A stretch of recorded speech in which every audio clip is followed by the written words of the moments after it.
बिस्मिल्लाहिर्रहमानिर्रहीम, अस्सलाम वालेकुम। प्रोग्राम है सुबह वतन और मैं हूं नवीद निज़ामी। एक और ख़ूबसूरत सुबह और एक और ख़ूबसूरत पैगाम के साथ आपके साथ है। इससे पेशतर कि मैं प्रोग्राम का आगाज़ करूं, कुछ पुरानी याद जो दिल को बहुत गुदास कर रही है, दिल को बहुत उदास कर रही है, दिल को बहुत तकलीफ़ पहुंचा रही है। मैसेकार 16 दिसंबर 2014, 16 दिसंबर 2014 में वो अफसोसनाक सानहा पेश आया जिसमें एक जो स्कूल के बच्चे थे उन बच्चों की कीमती जानें ज़ाया हुई। ऐसा इंसिडेंट जो हमारी पूरी कौम के साथ साथ दुनिया को हिला के रख गया। अगर थोड़ी सी यादें ताज़ा करें उसकी, तो 150 के करीब ऐसे लोग शामिल थे उसमें जो ज़ख्मी हुए और उनमें बच्चों की तादाद 135-34 के करीब बताई गई। वो लख्ते जिगर, वो मुस्तकबिल के मेमार जिनके लिए उनके वालिदैन ने क्या क्या ख्वाब सजा रखे थे, वो सब ख़त्म हो गए। ना सिर्फ ये पूरी कौम, ना सिर्फ ये पूरा मुआशरा, बल्कि दुनिया भर में जब भी सानह का जिक्र किया जाता है तो रूह तक काम जाती है। आज भी हम उनको याद करते हैं और उनके लिए दुआगो हैं। सिर्फ कोशिश ये रही है हर आने वाले अदवार में कि ऐसे सानहात, ऐसे वाक़यात का सद्देबाब करे, गवर्नमेंट करे या जो भी मुख्तार इदारे हैं वो इन पे कंट्रोल करें। कभी कभी कभी ज़िंदगी भर रहती दुनिया तक ऐसा सानहा पेश ना आए। और ख़ास तौर पर हमारा ये प्रोग्राम ट्रिब्यूट है उन मार्टर्ड को, उन शुहदा को, उन बच्चों को, उनके वालिदैन को, उनके टीचर्स को जिनकी कीमती जानें ज़ाया हुई। हम उन तमाम शुहदा को सलाम पेश करते हैं और अपना ये प्रोग्राम उनके नाम करते हैं। सुबह का ये पैगाम और सुबह वतन के प्रोग्राम को आगे बढ़ाते हुए आपको बताऊं कि हमारे प्रोग्राम के 3 सेगमेंट होते हैं और पहले सेगमेंट में तलावत कुरान करीम, उसके बाद हम शरई सवालात शामिल करते हैं, फिर आज की बात होगी और ख़ास तौर पर आज बात की जाएगी कुरान मजीद की स्कूल्स और कॉलेजेस में तालीम के हवाले से गवर्नमेंट ने क्या इक़दाम किए हैं। और एक ख़ास तौर पर हमने सेगमेंट ये रखा ही इस तौर पे है कि हमारी जितनी मोअज़्ज़िज़ मेहमानान गिरामी यहाँ पे मौजूद होंगी उनसे उनकी एक्सपर्टीज़ जानेंगे हम। इसके बाद आखिर में ख्वाबों की ताबीर और नाते रसूल मकबूल भी पेश की जाएगी। अपने प्रोग्राम को आगे बढ़ाते हुए अपने मोअज़्ज़िज़ मेहमानों का आपको तारुफ़ करवाता चलूँ। मेरे साथ मौजूद हैं मौलाना मोहम्मद अजमल भट्टी साहब जो कि फ़ाज़िल मदीना यूनिवर्सिटी हैं, स्पीकर पैगाम टीवी हैं और पैगाम टीवी के नाज़रीन के शरई सवालात के जवाबात भी देते हैं। सर, आपके आने का बहुत शुक्रिया। इनके साथ मौजूद हैं क़ारी अहमद यार हक़ानी साहब, सदर हैं शुबा क़िरात पैगाम टीवी के। सर, आपके भी आने का शुक्रिया। आप दोनों साहिबान से आज क्योंकि सर्दी वाला मामला भी है कुछ ज़्यादा तो पूछूंगा, सुबह सवेरे आने में कोई दुश्वारी तो नहीं हुई? अल्हम्दुलिल्लाह खैरियत से आगे। कारी साहब आप बताएं। अल्हम्दुलिल्लाह सारे मामला अंडर कंट्रोल है। ठीक है, ठीक है। कारी साहब आपसे गुजारिश करूंगा कि आप तलावत कुरान करीम पेश करें और आज जो तलावत होगी सूरह अहज़ाब आयात 40 से 43 तक होंगी। जी प्लीज़। अऊज़ु बिल्लाहि मिनश शैतानिर रजीम।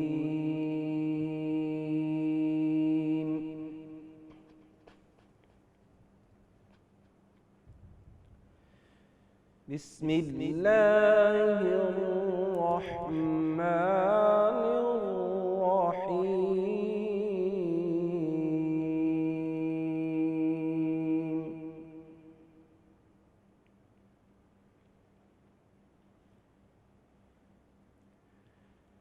मा कान मुहम्मदुन अबा अहदिन मिन रिजालिकुम वलाकिन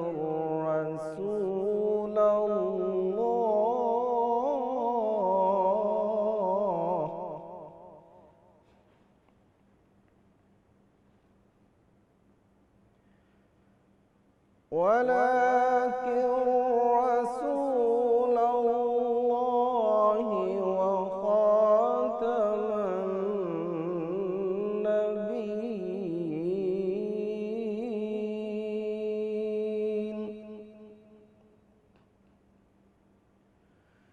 व कान अल्लाहु बिकुल्लि शैइन अलीमा।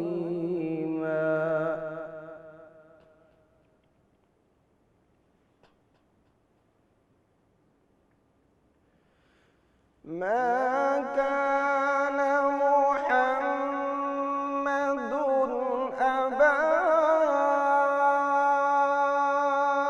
أحد من رجالكم ولكن رسول الله وخاتم النبيين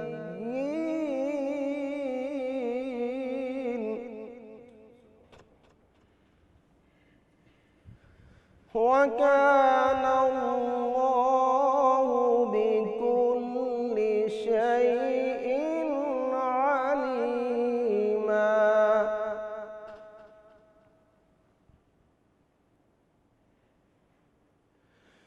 يا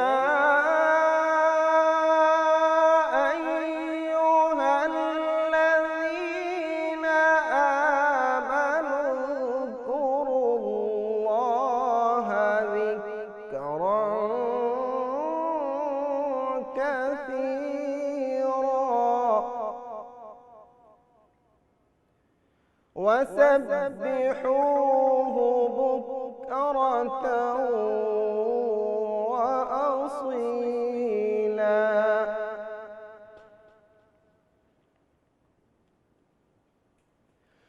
والذي يصلي عليكم وملائكته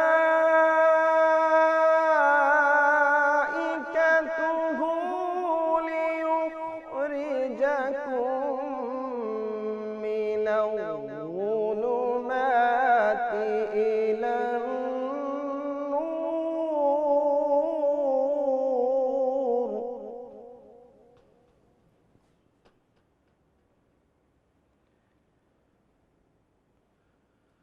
ليخرجكم من الظلمات إلى النور وكان بالمؤمنين رحيما. صدق الله العظيم. सुभान अल्लाह, जज़ाकल्लाह कारी साहब, अल्लाह ताला आपको जज़ाए खैर अता फरमाए। बड़ी साहब, सर फिर आज का वजीफ़ा काइंडली बयान कर दीजिए। बिस्मिल्लाहिर्रहमानिर्रहीम, अल्हम्दुलिल्लाहि रब्बिल आलमीन वस्सलातु वस्सलामु अला अशरफिल अंबिया वल मुरसलीन, अम्मा बाद। निज़ामी साहब, ये जो वज़ाइफ हम अपने नाज़रीन को बताते हैं, जी, इनका एक बेसिक मकसद है कि इनका हम सब का अपने खालिक और मालिक से एक ताल्लुक़ जुड़ जाए। बेशक। जब ताल्लुक़ जुड़ जाता है ना, तो फिर बंदा किसी भी हालत में अपने मालिक को जब पुकारता है तो ऊपर से बहुत रहमतें बरसती हैं। बेशक बेशक। तो हमने अपनी फिज़िकली सिक्योरिटी के लिए कैमरे लगाए हुए हैं, खारदार तारें लगाई हैं, सिक्योरिटी गार्ड बिठाए हुए हैं। ये सारी इख्तियात, ये सारा निज़ाम किस लिए है कि कोई दुश्मन खुदा न खास्ता नुकसान ना दे जाए। जी।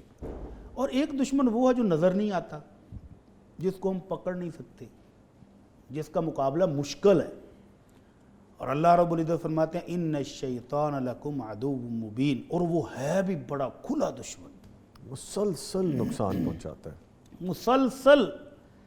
जब बंदा पैदा होता है उस दिन से शुरू होता है, और उसने कसम खाई हुई है कि जब तक रूह जिस्म में बाकी है मैं इनको छोड़ूंगा नहीं। तो उस दुश्मन से हिफाजत के लिए ये वज़ाइफ है, ताकि बंदे की सिक्योरिटी परफेक्ट हो जाए। जज़ाकल्लाह। तो उन सिक्योरिटी वज़ाइफ में से आज एक हमने वजीफ़ा बताना है। जी प्लीज़। और वो वजीफ़ा पढ़ना, उसकी अहमियत जानने के लिए हाफ़िज़ इब्न क़य्यिम रहमतुल्लाह ने एक बड़ी खूबसूरत बात की है हमें समझाने के लिए। जी। कहते हैं ये शैतान जो है ना, ये चोर है, हमारे ईमान का चोर, हमारे अकीदे का चोर। और चोर जब घर से निकलता है तो उसके सामने 3 किस्म के घर होते हैं। एक घर वो है कि जिसके अंदर है ही कुछ नहीं, खाली है, बिल्कुल खाली।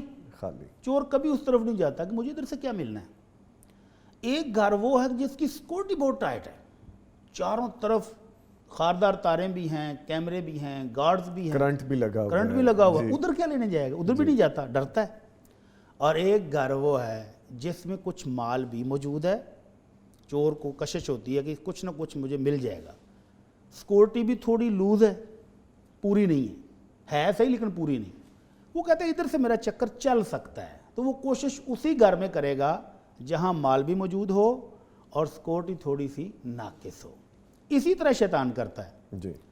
एक वो शख्स है जो शैतान के कहने पर हर काम कर रहा है, शैतान की फ्रेंचाइज कह लें वो चला रहा है, उसको उधर जाने की क्या ज़रूरत है, वो तो उसका अपना बंदा है, वर्कर है, रात दिन लगा हुआ है। एक वो मोमिन है जिसने सुबह उठते ही दुआएं पढ़ी, घर से निकलते दुआएं पढ़ी, नमाज के बाद दुआएं पढ़ी, चलते फिरते अल्लाह को याद कर रहा है, उसकी सिक्योरिटी अल्लाह ने फरिश्ते मुकर्रर कर दिए, इतनी सख्त है कि इस बंदे के वो करीब भी नहीं जाता। और तीसरे हैं हम जो कभी गफलत में, कभी भूल गए, कभी याद रहा, कभी याद ना रहा, कभी सुस्ती हो गई दुआएं पढ़ने में, तो शैतान हम जैसे लोगों के पीछे होता है कि इनको पकड़ो ज़रा। तो हमें सिक्योरिटी को बहाल करने और मजबूत बनाने की ज़रूरत है। यानी आज का वजीफा सिक्योरिटी है हमारी। सिक्योरिटी है जी प्लीज़। रात को जब हम घर दाखिल होते हैं जी तो बिस्मिल्लाह पढ़ के और अस्सलामु अलैकुम कह के जब आप घर में एंटर होते हैं तो नबी रहमत सल्लल्लाहु अलैहि वसल्लम फरमाते हैं शैतान बाहर ही रुक जाते हैं कि ये बंदा अपने घर गया है, बिस्मिल्लाह पढ़ के सलाम कर लिया है, अब हम अंदर नहीं जा सकते। तो इसका मतलब आपका घर रात भर शैतानों से महफूज रह गया। और जब आप सुबह घर से निकलने लगे, अब आपने बाहर जाना और बाहर शैतान बिखरे हुए हैं, सुबह होती है तो शैतान भी बाकायदा मीटिंग करता है और अपनी फ़ौजें भेजता है लोगों को गुमराह करने के लिए, लोगों को मुख्तलिफ बुरे कामों में लगाने के लिए। तो जब हम घर से निकलने लगे तो ये वजीफ़ा उस वक़्त की सिक्योरिटी के लिए कि घर से निकलते ही आप अल्लाह ताला के सुपुर्द हो जाएं, अपना हिसार मजबूत कर लें और फिर निकलें। और वो वजीफ़ा है बिस्मिल्लाहि तवक्कलतु अलल्लाह ला हौला वला कुव्वता इल्ला बिल्लाह। माना है, मतलब ये है कि मैं अल्लाह की तौफीक से, अल्लाह का नाम लेकर घर से बाहर निकल रहा हूँ और मेरा भरोसा सिक्योरिटी गार्ड्स पर नहीं है, कैमरे पर नहीं है, मेरे जीपीएस पर नहीं है, किसी पर भी नहीं है। मेरा भरोसा वो अल्लाह अर्श वाले पर है, वो मजबूत, वो सबसे बड़ी ज़ात। मेरा तवक्कल, मेरा भरोसा उस पर है, उस पर भरोसा करते हुए मैं घर से निकल पड़ा हूँ। ला हौला वला कुव्वता इल्ला बिल्लाह।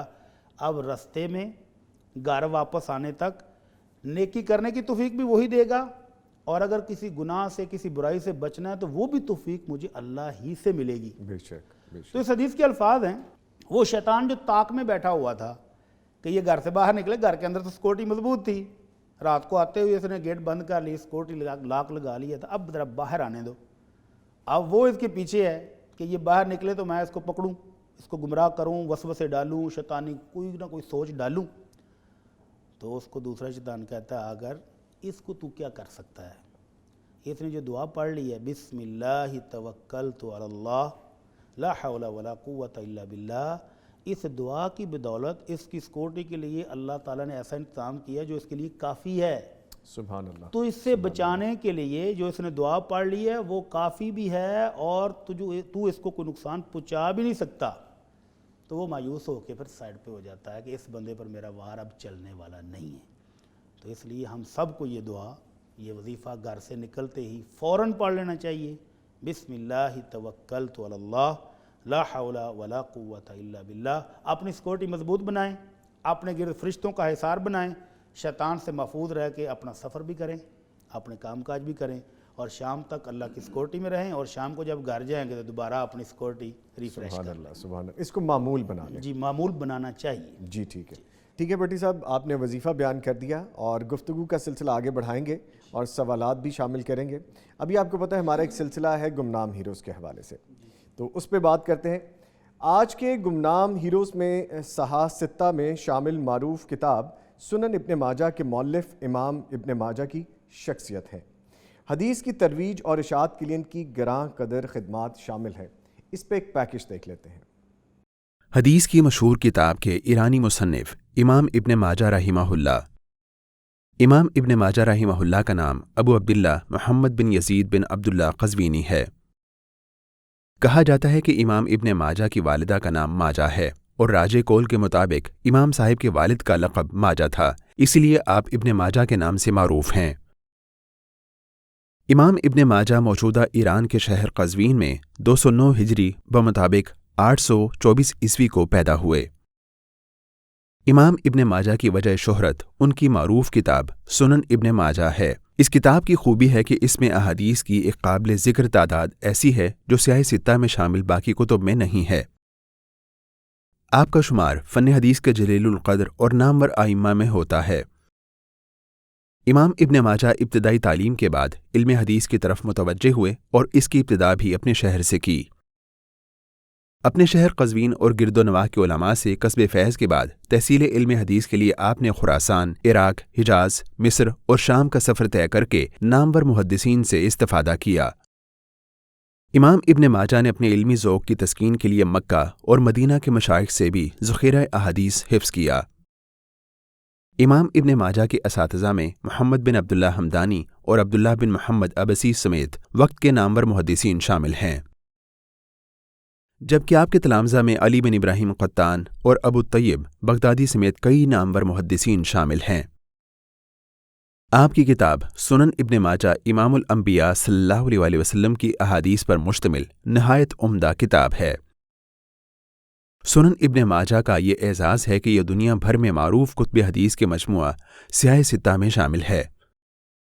मोहम्मद फ़ुआद अब्दुल बाकी के मुताबिक सुनन इब्न माजा 4341 हदीसों पर मुश्तमिल है। आपकी दीगर तसनीफ़ात में अत-तफ़सीर और अत-तारीख़ जैसी मुफ़ीद कुतुब शामिल हैं। आपने 22 रमज़ानुल मुबारक 273 हिजरी बमुताबिक 887 ईस्वी में वफ़ात पाई। जी, पैकेज आपने देखा। अब प्रोग्राम को आगे बढ़ाते हैं। भट्टी साहब, पहला सवाल शामिल करते हैं। सवाल है, मुझे बसा औक़ात किसी मखसूस इबादत के दौरान खूब खुशू हासिल होता है, लेकिन कुछ ही दिनों के बाद ये वाली कैफियत मांद पड़ जाती है, तो क्या इस मसले का कोई हल है कि इबादत में खुशू बरकरार रहे? माशाअल्लाह, किसी साहिब ज़ौक़ का जो है ना ये सवाल है, मोहब्बत वाला, और वो अपनी इबादत में जो चाशनी उसको मिल नहीं रही, उसको ढूंढ रहा है, उसके मतलाशी हैं वो। हाँ जी, तो इनको हम अर्ज़ करेंगे। पहली बात तो इनका ये जज्बा बड़ा काबिल कदर है, माशाअल्लाह। यानी जो कोशिश कर रहा है कि मेरी इबादत के अंदर वो जो लुत्फ़ था वो बाकी रहे, वापस आए, तो ये बड़ी अच्छी इनकी सोच है, बड़ा अच्छा जज्बा है, माशाअल्लाह। और दूसरा, हम इनको तसल्ली देने के लिए कहते हैं कि नबी रहमत सल्लल्लाहु अलैहि वसल्लम के सहाबी हैं सैयदना हंज़ला रज़ियल्लाहु अन्हु, एक दिन घर से निकले। ये इनके सवाल का जवाब है। अच्छा, ये वाक़या ही जवाब है। जी, घर से निकले, रस्ते में सैयदना अबू बकर सिद्दीक़ रज़ियल्लाहु अन्हु से मुलाकात हो गई। तो सैयदना अबू बकर सिद्दीक़ रज़ियल्लाहु अन्हु कहते हैं, हंज़ला क्या हाल है? कहते हैं, कुछ ना पूछो, कोई हाल नहीं है, मैं तो मुनाफिक लगता हूँ अपने आप को। सुभान अल्लाह, आप जैसा सच्चा और प्यारा सा सहाबी अपने आप को मुनाफिक कह रहा है, ऐसे नहीं होना चाहिए। कहने लगे, आप खुद ही अंदाज़ा लगा लें कि जब हम नबी रहमत सल्लल्लाहु अलैहि वसल्लम की मजलिस में बैठते हैं, उनके पीछे नमाज़ें पढ़ते हैं, आपकी बातें सुनते हैं, जन्नत और जहन्नम का तज़किरा सुनते हैं, तो ईमान बूस्ट कर जाता है। और जैसे ही घर आते हैं, बीवी बच्चों के पास बैठते हैं, कारोबार करते हैं, इधर उधर निकलते हैं, तो वो कैफियत रहती ही नहीं है, वो ईमान नहीं रहता पहले वाला। तो मुझे तो लगता है कि मैं मुनाफिक हो गया हूँ। तो सैयदना अबू बकर सिद्दीक़ रज़ियल्लाहु अन्हु कहते हैं, ये कैफियत तो मेरी भी है कि जो मस्जिद में बैठे हुए, नबी रहमत की महफिल में बैठे हुए, जो हमारा जज्बा होता है, जो हमारा ईमान होता है, वो बाहर निकलते ही ख़त्म हो जाती है। वो फीलिंग नहीं रहती, वो फीलिंग रहती ही नहीं। तो दोनों परेशान हो गए, नबी अलैहिस्सलाम के पास आ गए कि अल्लाह के रसूल हाल बताएं। जैसे ये भाई पूछ रहे कि हाल बताएं। कभी मज़ा आता है, बड़ा लुत्फ़ आता है इबादत करते, और कभी वो कैफियत ही नहीं रहती। तो नबी रहमत सल्लल्लाहु अलैहि वसल्लम ने अपने दोनों दोस्तों को, दोनों सहाबा को शफ़क़त, मोहब्बत, रहमत बांटते हुए तसल्ली दी कि घबराना नहीं है। लौ तदूमूना अला मा कुंतुम इंदी वफ़ी ज़िक्र, आपने फरमाया अगर मुसलसल यही कैफियत रहे जो तुम मेरे पास बैठे हुए, तुम्हारी कैफियत होती है ईमान की, और ज़िक्र में अल्लाह को याद करते हुए हमेशा तुम्हारी वही कैफियत हो जो बहुत बुलंद है, फिर तो फरिश्ते आकर तुम्हें सलाम करें रस्तों पर भी, और बिस्तर पर जब तुम लेटे हो तब भी फरिश्ते सलामें करने आ जाएं। अल्लाहु अकबर, अल्लाहु अकबर। वलाकिन साअतन व साअतन या हंज़ला, आपने 3 मरतबा कहा हंज़ला, ये कैफियत टाइम टाइम की बात है। कभी ईमान बहुत मजबूत होता है, बड़ी लज्जत आती है इबादत करने में, कभी ईमान थोड़ा कमज़ोर हो जाता है तो लज्जत कम हो जाती है, لیکن ایمان باقی ہے، اسی لیے وہ تڑپ باقی ہے نا کہ مجھے یہ خشوع کیوں نہیں مل رہا. تو یہ ایمان ہونے کی دلیل ہے، اور کمی بیشی یہ ایمان کا حصہ ہے. آپ اللہ کی اطاعت کرتے جائیں، بڑھتا رہے گا، بوسٹ ہوتا رہے گا، اور کبھی تھوڑی سستی ہوگی تو وہ کم بھی ہو جاتا ہے. البتہ اب وہ کہتے ہیں کہ عبادت میں وہ لطف کیوں نہیں آ رہا، اس کا حل ہے. پہلی بات تو جب آپ عبادت کر رہے ہیں، نماز پڑھ رہے ہیں، قرآن پڑھ رہے ہیں، ذکر کر رہے ہیں، تو پہلے اپنے مائنڈ میں سیٹ تو کریں نا کہ میں کہاں کھڑا ہوں، کس کے سامنے کھڑا ہوں، کس ہستی کے ساتھ اب میری گفتگو ہونے لگی ہے. نبی رحمت صلی اللہ علیہ وسلم جب نماز پڑھتے تھے تو قرآن کی جس آیت میں اللہ کی رحمت، برکت، جنت کا تذکرہ آتا تو آپ وہاں روک کے دعائیں کرتے تھے کہ اللہ یہ نعمتیں مجھے عطا فرما. سبحان اللہ. اور جہاں پر جہنم کا تذکرہ ہے، عذابوں کا تذکرہ ہے، وہاں آپ اللہ کی پناہ مانگتے. تو اگر یہ بھائی نماز پڑھتے ہوئے، قرآن پڑھتے ہوئے، ذکر کرتے ہوئے ان کے معنی پر غور کرے اور ان کے معنی کے لحاظ سے اللہ سے دعائیں بھی مانگے تو یقیناً خشوع آئے گا، یقیناً خشوع میں اضافہ ہوگا، یقیناً ایمان اس کا بڑھے گا. اور اگر وہ یہ خیال ہی نہیں کرتے کہ میں کھڑا کہاں ہوں، اللہ کے سامنے کھڑا ہے، اپنے رب سے کچھ مانگ رہا ہے اور رب اس کو کیا جواب دے رہا ہے قرآنی آیات کی روشنی میں، اگر وہ ذہن نشین کرے گا تو یقیناً یہ خشوع خضوع میں اضافہ ہوگا. اور اگر وہی بے فکری کی حالت میں آئے، کھڑے ہوئے، 4 ٹکریں ماری اور گئے، تو پھر خشوع کہاں ملے گا، تو پھر وہ نہیں ہوگا. تو ان کے لیے مشورہ ہے کہ یہ ترجمہ پڑھیں قرآن مجید کا، نماز کا ترجمہ سیکھیں، اور نماز پڑھتے ہوئے اس ترجمے پر غور رکھیں کہ میں اب کیا کہہ رہا ہوں، اپنے رب سے کون کون سی دعا کر رہا ہوں، اور اس کے جواب میں مجھے کیا کیا ملنے والا ہے. انشاءاللہ بالکل ٹھیک ہو جائے گا. ٹھیک ہے. جو عمل کر رہے ہیں، جو عبادت کر رہے ہیں، وہ سوچ کے کریں کہ کہاں کھڑا ہوں اور مجھے اس کا جواب کیا مل رہا ہے. سر میں آپ کو ایک چھوٹی سی بات اس سے جی پلیز. ہم جب رب العالمین کے سامنے کھڑے ہوں تو تھوڑا سا غور تو کریں کہ کھڑے کہاں ہیں، اور پھر ہماری پلاننگ چل رہی ہوتی ہے. نماز کے بعد میں نے یہ بھی کرنا ہے، یہ بھی کرنا ہے، یہ بھی کرنا ہے، اس کو فون کرنا ہے، اس کو میسج کرنا ہے، اس سے پیسے لینے ہیں، اس کو دینے ہیں، اور اتنی میں امام صاحب کہتے ہیں السلام علیکم ورحمۃ اللہ، اور نماز ختم.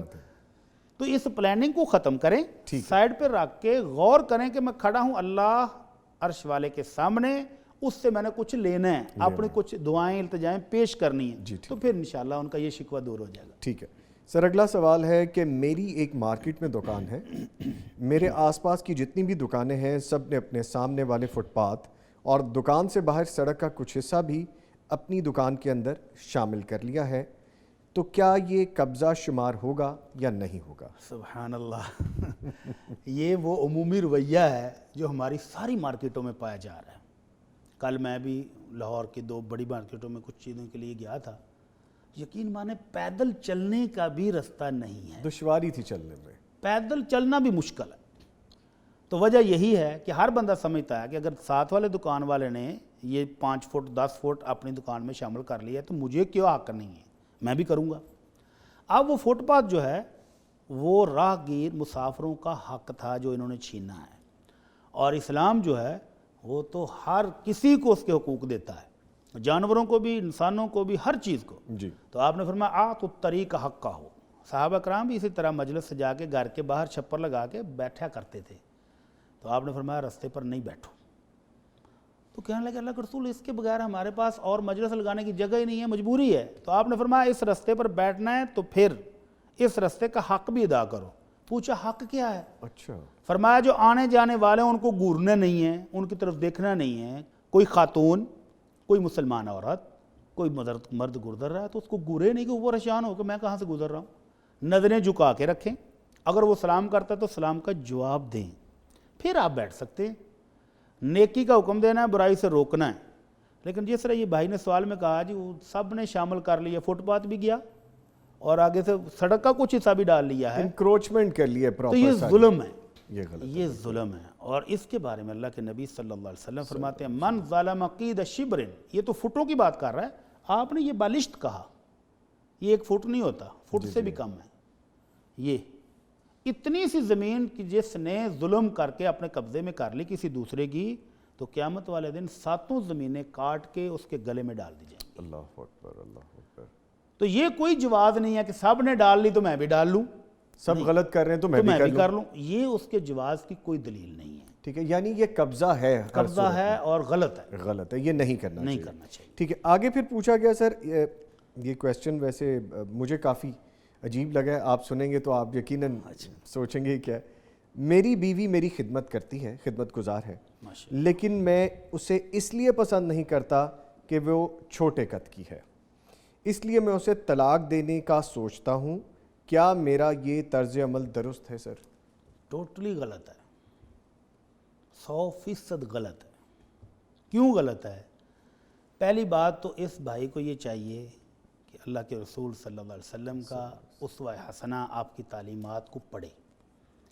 اللہ کے نبی صلی اللہ علیہ وسلم نے سختی سے مومن مرد کو منع کیا ہے کہ وہ کسی ایک خامی, کسی ایک نقص کی وجہ سے کسی مومن عورت سے نفرت کرے. فرمایا لا یفرق مؤمن مؤمنہ ان سخط منہا خلقا رضی بآخر. اگر کسی مومن عورت میں کوئی ایک خامی, کوئی ایک نقص ہے تو اس میں خوبیاں کتنی ہیں وہ بھی تو دیکھے.